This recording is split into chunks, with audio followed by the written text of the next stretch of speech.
Chambers County Commission Court come to order. Honorable Jimmy Sylvia presiding.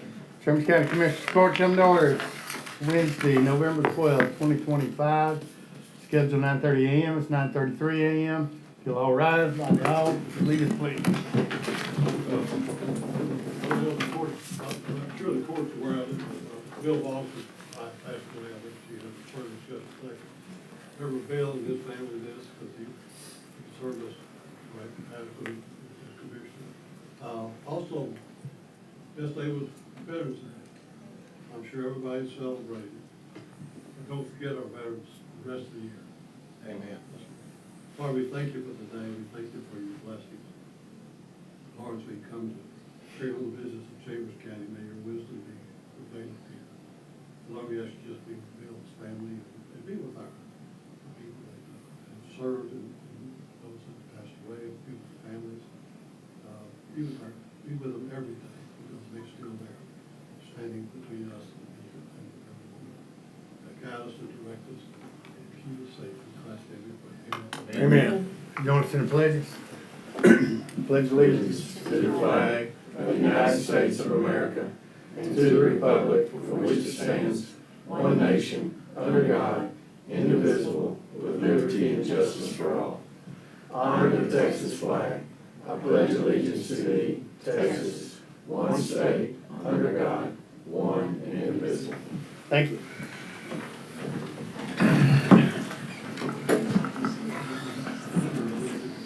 All right, I promised Ms. Hawthorne she's got a meeting to go to. So 1.4, discuss and consider canvassing the official results for the November 4th, 2025 joint constitutional election.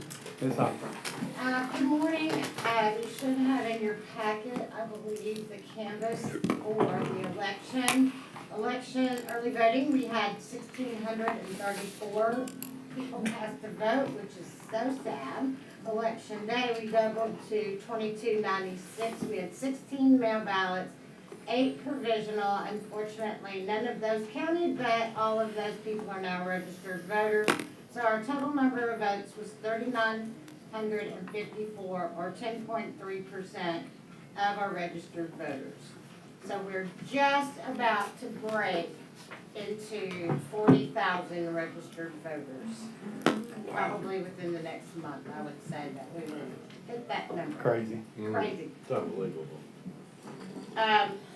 We went in jointly with the city of Cove, the city of Baytown, Windcrest subdivision, and I think that's it. So we will give those results to those entities, and we are already preparing and moving forward to the primary. Any questions on the canvas? Oh, man. Motion by Commissioner Tice. Second by Commissioner Gore. Any questions? Hearing none, those in favor? Opposed, motion carries. Is that quick enough for you? Thank you. All right, back to the top. 1.1, citizens' comments. I have one, Ms. Patty Henry. Patty, good morning. Good morning, Patty. Morning.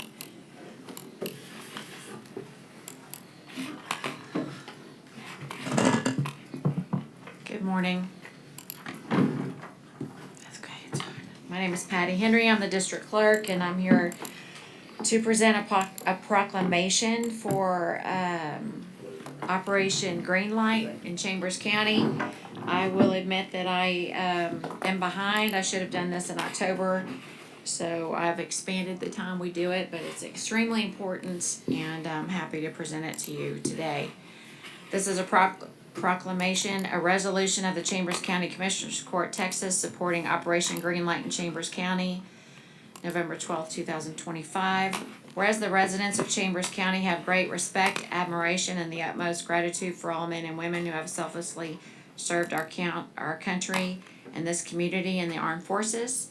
And whereas the contributions and sacrifices of the men and women who served in the armed forces have been vital in maintaining the freedoms and way of life enjoyed by our citizens.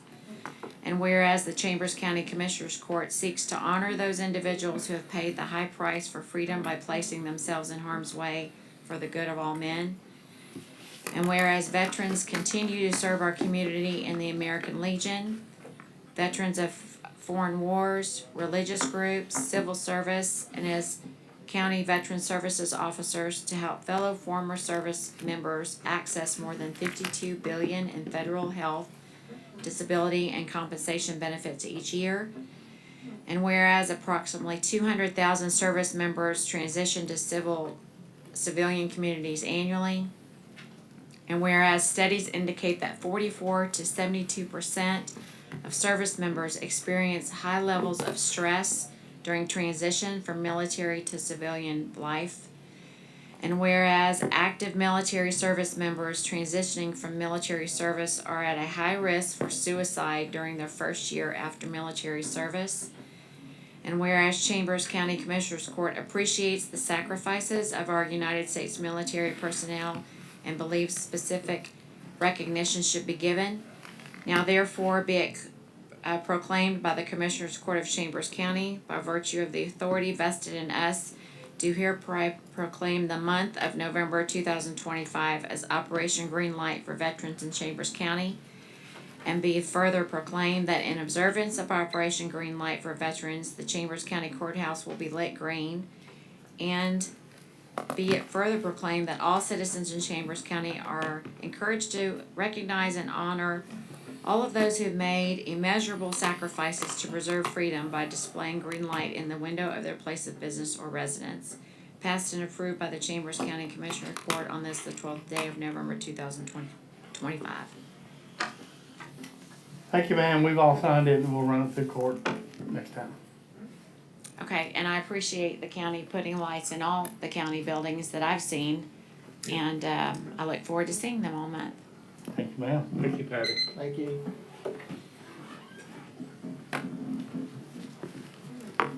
Alright, 1.2, discuss and consider resolution pursuant to property tax code section 26.09, calculation of the 2025 certified tax roll summary.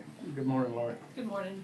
It's just a formality that we give you this to show you what the beginning values are and the assessment at that time.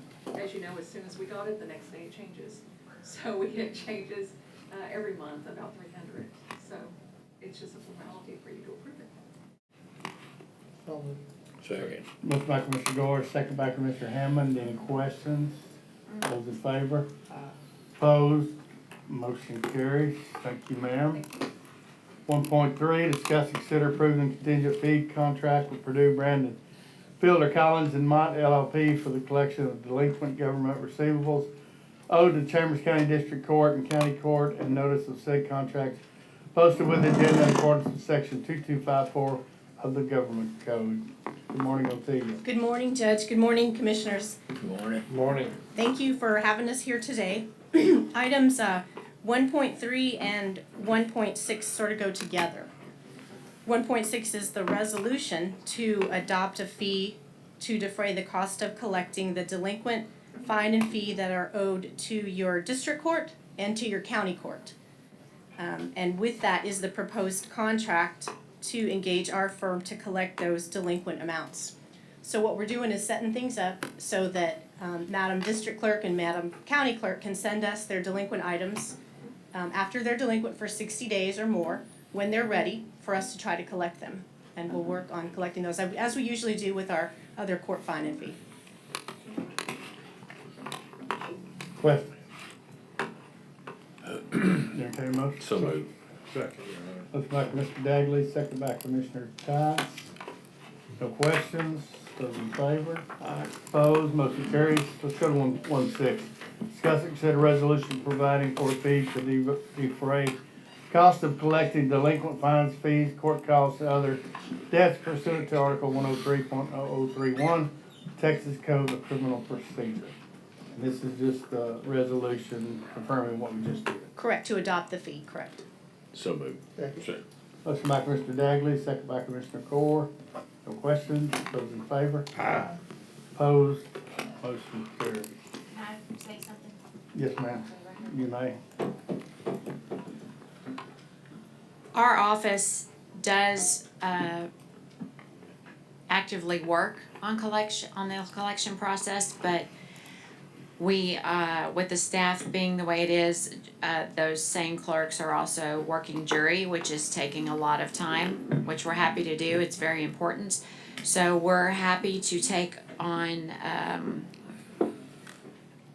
to join in this partnership with Purdue to help us further our collection efforts and be a little more vigorous, and especially the delinquent cases. We are able to keep up with people who are just fall, a month behind, but anything after that, they're definitely gonna help us with that, and we look forward to seeing what comes of this relationship. I will keep you posted. Thank you, ma'am. Alright, 1.5, discuss, consider presentation of delinquent tax report and fine and fee collection by Purdue Brandon Fielder, College of Mont LLP. Thank you. Good morning again. I'm present with Mike Darlow and our new attorney, Renee Sanchez. Good morning. He just joined us a week ago, brand new attorney. So Congratulations. thank you for the opportunity to present you with a report. Very briefly, since our last report in April, some big things coming up. We have a tax sale December 2nd. We continue to have the dockets in both district courts. And then we're continuing our collection efforts, phone calls, reaching out to people and encouraging them to take care of their debt. Let's turn to page 1 of the report. At the top, the total tax base, 1.7 million is your total outstanding delinquent dollars. That's base tax only for all years in all categories. And this chart looks at a breakdown of that amount by category. Now I can tell you this report is based off the report through the end of September because we had to get it to the court on time. But thanks to Ms. Payton, we just got the end of October report, so that 1.7 million outstanding is now approximately 1.3 million. In the past month, we've brought it down. So we have the largest category on the account breakdown is action pending and in litigation, and that's what we expect to see this year, this time of year. The new 2024 delinquent year just got turned over to us in July. So you're going to see a lot of those accounts in action pending, which are pre-litigation. We're trying to reach people, encourage them to pay as quickly as they can and make arrangements. Litigation are those accounts that are in suit. And this time around, there was a small bump in the accounts that are in the deferral status. And that is an exemption that the appraisal district puts on an account. It is not it's a postponement, but it doesn't erase the taxes. So they continue to come due. The interest continues to accrue, but at a lower rate, and then that continues on until a qualifying event happens that will remove the deferral, which is either the owner sells the property, passes away, or no longer occupies it as their primary residence. So when we're having conversations with people, we let them know that's available for them, but they need to go to the appraisal district, see if they qualify and get that exemption on their account. So when they're in a deferral, it stops us from either filing a lawsuit, or if we have a lawsuit pending, it stops us from selling the property. So we continue to monitor it. We work with the appraisal district and make sure those are still appropriate and accurate. And then when we can, we try to collect them. Okay. Next page is looking at your outstanding dollars by dollar range. And this helps us just make sure that we are shaking the tree all the way down, even to the lower dollar accounts. Maybe give them another round of phone calls or another attempt to try to get people to pay without having to file a suit on them. The third page is looking at all of your outstanding tax dollars by year. The largest category, 31%, is the most current year that was turned over to us. So we know that the tax calendar works. We start in October. The tax bills go out to all of your taxpayers. They're due upon receipt. And then if they're not paid by February 1 of the following year, penalty and interest start to accrue at a rate under the tax code. Mrs. Payton and her staff work as hard as they can to collect as much as they can. And they do a very good job, and what's remaining delinquent July 1 gets turned over to us, and that's when we go to work. So where we are right now in the 2024 year is approximately 31% of your overall outstanding roll, and then we see that the categories lessen as they age. We continue to work all of those accounts. Okay, next page, I'll just briefly go over the first year to date with you all. That turnover that I talked about on July 1, the first year in our report. Of course, we've been collecting your taxes for much longer, since 2020. We just go back a couple years to show you our year-to-date progress. Bless you. Thank you. So for the 2020 tax year, July 1 of 2021, we were turned over $650,204. That's what we started with. And now we are 4 full years and a partial year 5, we're up to 87.72% of that original amount. So I'll let you look at the remaining couple of charts at your leisure. And if we could just turn to the most recent one, which is 2024, that's the most recent year that was turned over to us July 1 of this past summer. We were turned over $705,772. And through the end of September, we had collected 32.22%. And of course, with the new report we got very recently, we are now at 41.56%. So continuing to chip away at that. Do y'all have any questions for the tax collection portion before we get to the fine and fee? Okay. And just as a reminder, all of our collection services, the tax and the fine and fee, and what we're going to do for the courts is at no charge to the county. Right, it's we're paid out of what we collect, an add-on to that. So the court fine and fee, this is a graph, looks at from a historical perspective, all of the amounts that have been turned over to us since we've been collecting your delinquent court fine and fee for the justice courts. The farthest column on the left shows each JP, judge, the total turnover by dollar and number of items they've turned over to us to collect. Then we track what's been cleared through cash and non-cash means. So our job is to use our resources to find people. Address research, all the databases that we have, email, phone calls, we've moved into texting. Find people and encourage them to go to court, talk with the judge, and resolve their debt. And at the court, the judge has the discretion to have them pay in full, have them pay partial and dismiss partial, or serve their debt through jail time or community service. So we track what's cleared through the cash and the non-cash. And so we have those totals. And then I'd just like to point out the very last column on the right-hand side, we started text messaging earlier this year. And at the report in April, we had made a total of 13,442 texting messages. We are now at 60,693. So we can see in just a short period of time, that's surpassed just, almost, well, I guess the letters are at 300,000, but the increase as a percentage, that's really been a very effective way for us to reach people. We've had a lot of success in getting them to respond. What's your response rate? I don't know what the percentage is. Probably in the 40% range that we get some type of a response. Did y'all expect that? Didn't. Yeah. Yeah, you get those annoying texts. But ours is legit. Yeah. That's great. So the next couple of slides or pages in our report, we highlighted different JP court, each report. This time we looked at JP2. You can see the top 10 accounts by zip code. For example, number 1, we in zip code 77514, we have $40,739 worth of items, and that represents 69 items that are outstanding. That's how to read that. And then the next page, we're looking at top 10 bad addresses, which just means for us, give it another go to find a better address or phone number for someone. And then finally, my favorite chart, the map showing you how hard we work coast to coast to find people all over the country, let them know they owe a debt to a court in Chambers County and they need to make arrangements to pay for it. Do y'all have any questions? No questions? All right. Well, thank you for your business. We appreciate it. And as always, if there's anything we can do better for you, please let me know. Thank you for all you do. Thank you.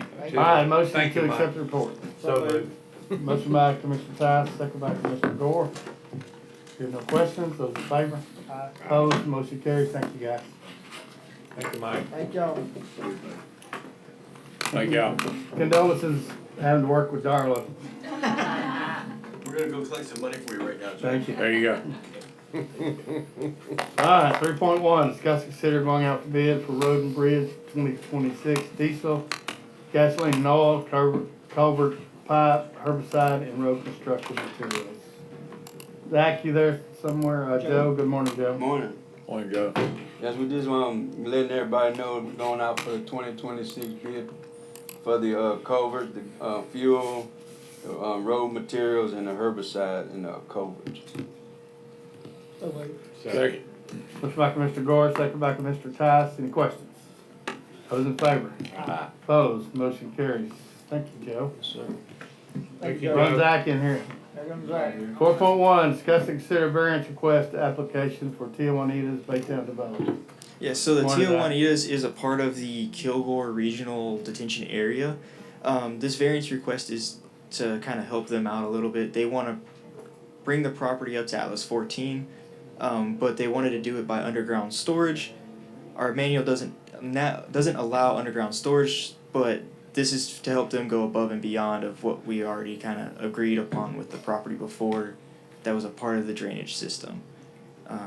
I have no objections to this variance request as long as y'all are good with it as well. I was told to pull it. I The deal's was just dead. gonna keep going on and saying get it to pass. If they do come back to it as well, if we wanna pull it, that's perfectly fine too. The broker called me this morning and said this deal's off the table now, so I don't think we should, I think we should pull it. Okay. It works with me. 4.1, 4.2, discuss and consider amendment number 1 to Johnson Miriam Thompson Inc. Task Order 7 for General Engineering Services. Good job, Coach. Yeah, JMT, how about that? Yes. JMT. So this amendment request is just to add to their basically yearly contract for general engineering services.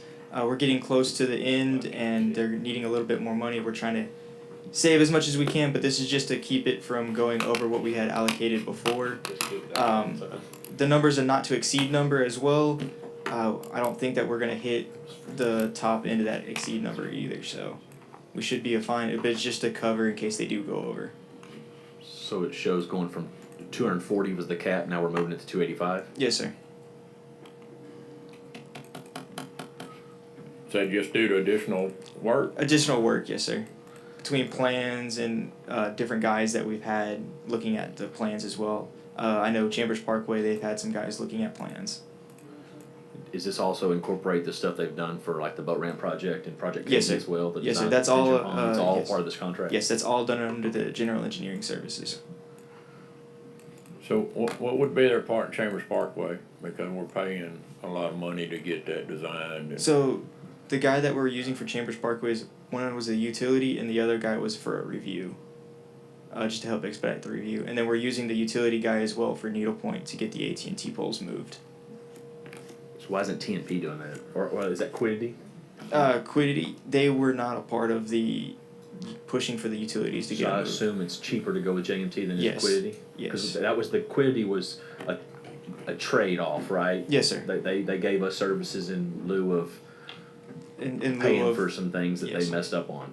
yes, sir. Okay. So it's with under the general engineering, we're just paying for the man hours. We're not paying for the actual project. Okay. Entertained motion. So moved, Judge. First by Commissioner Dagley, second by Commissioner Tice. Any other questions? Those in favor? Opposed? Motion carries. Thank you, Zach. Thank you. Alright, BJ's here at 10:30, so we're moving on to Parks and Rec. Morning, John. 6.1, discuss and consider transferring funds from CO 23 Park 008, 10, 12, 16, and 22 in the amount of $112,346.44 to CO 23 Park 002. Parks baseball fields upgrades, John. Yes, sir. This is for the Jim Silva Sports Complex for the batting cages that we're wanting to build there. We're just transferring some money from the completed COs, and I've already got the approval from Commissioner Gore on this, that these COs all have been completed and just have extra money in there. So moved. Motion by Commissioner Gore, second by Commissioner Tice. Any questions? We're dropping this one 6-2. Those in favor? Opposed? Motion carries. You said 6-2 were pulling? Yes, sir. Pull 6-2. 6-3, discuss consider transferring $187,299.09 from CO 24 Parks 015 Winnie Stowe Park Improvements, CO 24 Park 017. Yale Villa Park Improvements for the purchase of playground equipment for Yale Villa Sports Complex. Yes, sir. Again, just transferring from CL 24 for our playground equipment at the gyms at the Yale DeVillers Sports Complex in the very back. So. Motion by Mr. Gore, second by Mr. Tice. Any questions? No, but I have one comment. I meant to say this in the first one, just really quick. John, I think it's important to note, just for the record, that all these closeouts, all of these are closing out of old CO monies. Yes, sir. Of projects that have been completed, and Yes, this is sir. leftover funds. I think it's important that to know, just reading the record. Yes, sir. And Yeah. legally, we can use Yeah. these monies for. It's leftover money. It's not that we're moving money around. No. I know it's been this is a completely leftover money that we're moving to accomplish more amenities. Or Yes, sir. And it's good that we're cleaning up those projects and ending them and Yeah. Closing them out. Yep, I just want to make sure that was clear. Thank you, Ryan. Yep. Alright, those in favor? Opposed, motion carries. 6-4, discuss and consider purchasing a playground for Yale DeVille Sports Complex, amount $187,299.09 from Game Time, CO Cunningham Recreation. Yeah, this is the playground set that we are going to buy for Yale DeViller. Sent you the three quotes for it, and I know you chose the one you chose. Yes, sir. I know we're good. So maybe. Motion by Mr. Gore, second by Mr. Tice. You say DeViller? To be here. DeVillier? DeVille? DeVilliers, DeVilliers. DeVillier? Yeah. Any questions? Those in favor? Aye. Opposed, motion carries. Said pick on you a little bit. 6-5, discuss and consider transferring 73,572.61 from CO 24 Parks to 015 Winnie Stowe Park Improvements to account CO 24 Parks 017 Yale DeViller Park Improvements for batting cages at Yale DeVille Sports Complex. Yes, sir. Same thing. Closing out a couple, closing out one CO, and this is for the batting cages at Yale DeVilliers. DeVilla? DeViller? DeVilliers. Say Winnie. Wow. Wishes in his Motion by strong Mr. Gore, second by Mr. Tice. Dropping the Any next questions? one. Oh, Next one. horrible. Those in favor? Opposed? Pray for us. 6.6, discuss, consider approving Tippett Construction, you say we're pulling that We're one pulling, too? we're tabling this year. Yes, sir. We're waiting on some drawings for the Pull- batting cages. pull them We'll pull or the table table. them? Are they coming back next We time? tape, bring them back, George? Should be next time. Yes, sir. Then we should- We're working on that. So you want as we table speak. 6.2 and 6.6? Yes, sir. Yes, sir. Okay. Should let Lauren know to put them back on. Yeah. Alright, 6.7, discuss and consider purchasing sports facility equipment, supplies for the upcoming year in the amount of $17,966 from BSN Sports. Yes, sir. This is from our youth activities account. We've done this the last 2 years. Chalk, field conditioner, new bases, just for the sports complexes. So we just kind of drain that account with all our new equipment for next year. So moved. Second. Motion by Commissioner Hammond, second by Commissioner Gore. Any questions? Those in favor? Opposed? Motion carries. Thank you, John. Thank y'all. Go practice the video. Familiar. Good video. Hey, you get on Google, it'll pronounce it for you. Yeah, there you go. Good job with that, John. Alright, 7.1, discuss and consider approving Construction Administration Inc.'s guaranteed maximum price for the new Watts Park Show Barn in the amount of $937,614. Good morning, Mike. Good thing. Go big or go home. Something like that. There we go. Good morning, Judge, Commissioners. Yeah, this is finally, we get the GMP for the new show barn. And this, along with the architectural fees, brings us in under budget. Say that one more time. Say that loud, Mike. Loud and proud. Under budget. Under budget. Thank you, Mike. There we go. still looking for opportunities for. Still looking for any opportunity. Like a woodpecker in a petrified forest, looking for deals. We're gonna find a little Shut the different. door. God dang, they have a court upstairs somewhere wrong. Yeah. Alright, did I get a motion? So moved. Moved. Motion by Commissioner Hammond, second Mr. Gore. Commissioner Gore. Any questions? Hey, Those in favor? I sweat blood on this project right here. Good job, Tommy. So did, Let it drain. Motion carries. so did CAI, Yeah. believe me. He has whip marks. 7.2, discuss and consider approving going out for RFP, request for proposals for construction of mosquito control office expansion. Mike. Yes, this morning I gave out, there's an amended, narrative. Had some typos, thank you, Commissioner Hammond. I had some typos on that, but yeah, this is probably gonna exceed our limit, so we're gonna have to go out RFP for this. Last year. Entertainment motion. So moved. Motion by Commissioner Gore, second by Commissioner Powell. Question? You have something, Jim? No. That's why I'm for bids. Not, those in favor? Opposed, motion carries. 10.1, discuss and consider awarding bid for mobile command trailer to Accelerated Media Technologies in the amount of $198,155. Good morning, Jeffrey. Good morning, Judge Commissioners.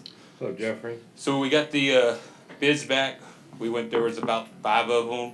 We went through the process. The one that we picked is the lowest bid out of all of them. We have contacted them to make sure that they can build the trailer that we kind of wanted.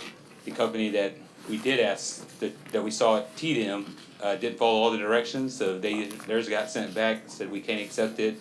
But before we moved forward with any of the bids, hey, can you meet what we want? And so they said yes. So we talked to a couple of them, they all said that, hey, we could do this, but this was the lowest bid for the project. This is just a trailer, right? No, this is full decked out trailer, everything. It's got counters, all the cabling. It's going to have a mast on it for us to be able to put a camera on it, TVs front and back. There is no restroom in this command trailer, so it's a little bit different than what we currently have, but it's going to be a full functioning trailer with, I believe, 9 workstations. We already have a vehicle to pull this, or what's the status on So there's going to be some further discussions this afternoon about a vehicle, and then from there we'll kind of figure out our approach. So that? Tongue pull or gooseneck? it's going to be a tongue pull. So are we gonna have to equip this any further? I think we're going to put the camera system on it, but other than that, all the wiring, everything is going to be there. Literally, all we got to do is get the trailer there, and then we'll just take our computers and hook up to them and be up and running. It's going to have Starlink on it to have internet. So The only reason I mentioned gooseneck or tongue pull, you're getting in from tight spots, gooseneck's a lot easier to handle than tongue pull is. yes, sir. So I don't know if they have an option for a gooseneck, but if we do get in from tight spots, it's a lot easier to handle. Yes, sir. I can definitely look into it, but I know a lot of our vehicles everything's tongue pull, so I did not ask whether we're gonna have to purchase a vehicle to move this trailer. not right now, but the goal with it is eventually look at a vehicle to assign to our department to be able to pull this trailer, so we can get it there, and we're not just anybody's going to be able to go grab this trailer and pull it. Yeah. It's going to be a certain individuals that can do that. So, that being said, we kinda need to look at the sheriff's department to partner with them, because I don't wanna buy a F-450 and let it sit over there for Totally agree. We have 6-8 some- months till we have, hopefully we don't have an event, but we just have trucks sitting there idle that were costing us a lot of money. The So, sheriff's got one, right? And we have some trucks that Sheriff- we pull sheriff's got gooseneck, some. the sheriff's department has their Pull boats and everything else. boats and yeah, everything, so I that's really mean, nice. I think we just need to kinda look that way, so, they're gonna be involved anyway, so. Yes, sir. Yeah, Uh, I agree. Totally. Okay. Entertainment motion. so move. Second. Motion by Commissioner Hammond, second by Commissioner Gore. Any other questions? Those in favor? Aye. Opposed, motion carries. 10.2, discuss and consider 2026 Safety incentive program, yeah. So currently, we've been using the safety jackpot, program.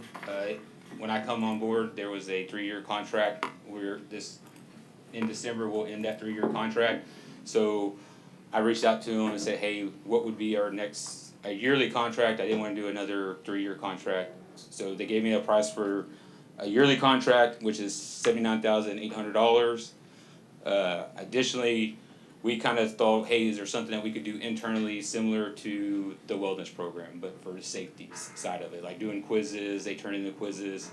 Not everybody's participating in that safety jackpot program, so to me it was a lot of money out there. The wellness program, not every county employee participates, but you know the ones that do, they do participate and they get paid out the $300. All we're asking, if we do something internally, that we give them $100. So it'd be about $60,000 if we build this out internally.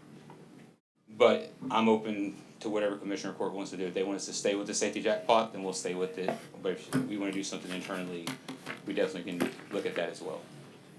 We did budget for the safety jackpot, just in case this is the route we wanted to y'all wanted to go, for 2026. Employees are active in the safety. Yeah, percent. There's like 22 departments that came and picked up the cards. But you don't know exactly. But I don't know the total number of, and that's not all the departments that came and got the cards from us. And so, and I've heard stories about how the cards work, and so I don't know if it's truly a benefit, if we're just giving a card and someone's scratching it to get. Well, Jeff, do you think we should take it internally? I believe that, I think we benefit internally versus doing something like this. Cause then it's a little bit more work on our employees, versus me just handing them a card and them scratching it. And then going and getting something out of the I book. think we go internal. That's your motion? Yes, sir. Motion Ryan, by you can- Commissioner Gore, second by Commissioner Tice. Ryan? Ryan, No. Ryan holds up, well, you're good with it? Oh, yes. I'm just, That's what I thought, I just wanna know the pros and cons, you know, I'm just trying to figure, I'm just, trying to figure it out. Well, we can save money. You have to have so many of those cards before you can get anything. You know, it's Yeah. not like, okay, I got 10 cards, I can get a TV. No, it's to me how those things work. It's kind of like those skee ball things. Your kids get like 500 tickets and they can get a little.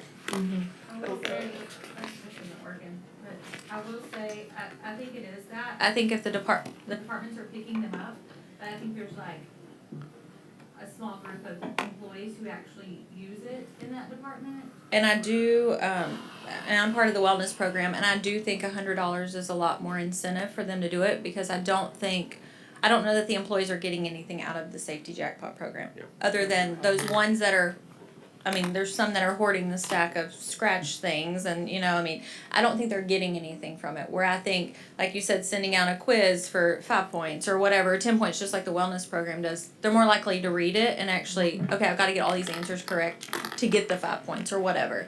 And I think $100 in an employee's pocket is way better than scratch offs at a chance to win something. I think when you hand those to a department head, are they numbered? Or they just? No, sir, so we get them, they come in a pack of. What y'all are gonna 200. do internally, what are we gonna do internally? Internally, we're gonna do quiz, it's gonna be very similar to what the wellness program Okay, looks well, like. if we can document that department head give it to ex-employee, so we can track to see how many employees or what employees were. And is it for full-time employees or Full-time employees. only full-time employees? So that's about, we're at 667-ish employees. So I would say about 450 on full-time employees. So the only other thing is, we have a designated person in the wellness program who handles all of that. So is there someone that's gonna handle, like, is it just gonna be quizzes, or is it like, who's gonna handle that for you? So me and Sarah are gonna work on this Okay. together, so there's gonna be a couple different deals to get points, and so, but yeah, between the two of us, and then we got John as well to help, so I don't think we're gonna have a problem whatsoever. And then would we pay it out, same time we pay out longevity and wellness? That would be on that same? correct. This No, is- I agree. I think it's a lot better. I think they're more likely to read it and they're actually getting something out of it. I mean, $100 added to their longevity plus their wellness check. I mean, that pays their taxes, on something versus the chance to just get the scratch off. And I don't think everybody's utilizing it on those departments that are picking it And up. they probably still won't, but it's worth doing. No, I think Give you're it a gonna have try. way more employees involved. I don't know how many are in the wellness program right now, but If they're guaranteed $100 bill, I promise you they'll take Yeah. it. And I think it's I something, agree, I right. think it's. I mean, something added we to need their wellness and their longevity, I mean, Yeah. it starts adding up, like Yeah, it I pays for agree. some of their taxes that are being taken And we're out. saving money, so. Yeah. This is a win-win, I think. And you're getting and you're getting safety information And out. getting safety. And we need to bring it up in our safety meeting that's coming up next And month. this would be for 2026, correct? Yes, sir. Everybody likes $100 bill, Jeffrey. I try. Yeah, we'll let you explain it at the safety meeting in December. That'll work. Everybody getting, and is there some kind of form or something we could hand out at the safety meeting to get people to sign up? We can, but yeah, we kind of built a form out already. They got a sign, it's just like the wellness program. I would make sure everyone that comes through that door gets one. Yes, sir. Alright, got a motion second, those in favor? Opposed? Motion carries. Thank you, guys. Thank you. Perfect, that's good. Alright, we're down to consent, still waiting on BJ, so precinct 4, I'm good, Judge. 3, good, 2, Good, Judge. 1. So moved. Second. Motion by Commissioner Gore, second by Commissioner Tyson. Smooth, Jaguar. Those in favor? Aye. Opposed? Motion carries. It will break before we die. Yeah, BJ's supposed to be at 10:30. I don't think we have anything for executive session. I think Nope. BJ's item is extremely self-explanatory. Like, where do we sign at? Be my only question. Good point, Commissioner. We gotta have that, so that's imperative. But he's on the way, so. Alright, we'll break at 10:15 and come back with the executive session.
Alright, come to order after break, 10:27 a.m. 5.1, discuss consider request for limited amendment to the NRG Supervisor 5 LLC tax abatement agreement. BJ, good morning. Good morning, Judge, Commissioners. Pardon my tardiness, wasn't aware that I was holding you guys up. Alright. Just as a matter of reminder, back in September 2022, the court entered into a tax abatement agreement with NRG Cedar Value 5 LLC for the development of a 721 megawatt generation facility at their Cedar Value complex. The original start of that 10-year term was from 2027 to 2036. In the ensuing time between the granting of the abatement by the county and Lee College, they were pursuing an agreement with the Goose Creek School District for a JEDI grant that's very supplemental and important for the funding of this project. And the start of that contract essentially is from January 1, 2029 through December 31st of 2038. And the request today is to amend the term of the agreement contract with the county to align and synchronize with the JEDI agreement. It also would impact the pilot that's associated with the Chambers County School Utilization Fund. And so that's what they asked for today. So moved. Second. Motion by Mr. Dagley, second by Mr. Hammond. Any questions? No, been a long time coming, and we gotta have this for Very important. our power supply for the whole area, so, Aye. very important. Those in favor? Opposed, motion carries. Thank you very much, Judge. Thank you, Thank you, BJ. BJ. Nothing further to come before the court, 10:28. We are adjourned. Oh.